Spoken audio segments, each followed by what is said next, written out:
పోటీ చేస్తున్నాను తెలిసి కూడా ఎక్కడ పోసినా నన్ను పలకరించేటోడు మాట్లాడేటోడు తమ్మి ఎలా ఉన్నా అంటాడు.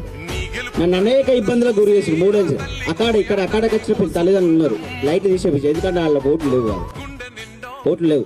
పుట్టు మిషన్ పెట్టిన, పుట్టు మిషన్ ఫ్లెక్సీలో బండలు వేసిండు.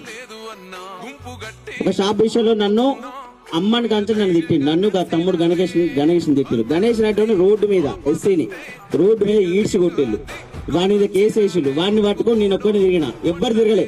నేను తిరిగితే నాకు ఫోన్ చేయించి మాదివాడు కదా, మాదివాళ్ళు తిరుగుతాను, నువ్వేం తిరుగుతావు ప్రవీణ్, నువ్వు కాపునా, నేనే వీటల్లా పెద్ద మాదివాడు, నేను తిరుగుతాను, నేనే పెద్ద చేస్తుంది అన్న. నేను మనిషి నా కోసం నిలబడ్డాని కోసం నేను నిలబడ్డా. ఆ రోజు సిఐ గారు వస్తే వాడిని అక్కడ బండి తీసుకోవడానికి కూడా భయపడితే నేను తీసుకెళ్ళిన, అంతే ధైర్యంగా ఉన్నా.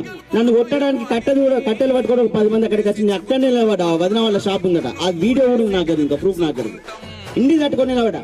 ఒకటమ్మా, ఇక్కడ ఎవరైనా పోటీ చేయొచ్చు. ఏదో మేడారం జాతర కొబ్బరికాయ టెండర్ కోళ్ళ టెండర్ వేసినట్టు ఫీల్ అవుతాండి విటలనార్ మీద, అయినా ఏదో టెండర్ వేసినట్టు మనల్ని గుర్తుపట్టినట్టు ఫీల్ అవుతాడు. ఒక్కొక్కరు ఇప్పుడు ర్యాలీలకైతే ఇళ్లలో మహిళలను బెదిరించుడు, నాతో నిరోటోళ్ళకు వాళ్ళకి ఆర్థిక మూలాలు వాళ్ళ జాబ్లకు ఫోన్ చేసి అక్కడ ఎన్టీపీస్ ప్లాన్లో కూర్చొని బెదిరించుడు, ఖాళీలో వర్క్ చేస్తుండే. హైదరాబాద్ లో నా పార్ట్నర్ ఉంటే హైదరాబాద్ లో వానికి ఫోన్ చేసి నువ్వు తిరగద్దు ప్రవీణ్తో తిరగద్దు వాడిని అనుడు.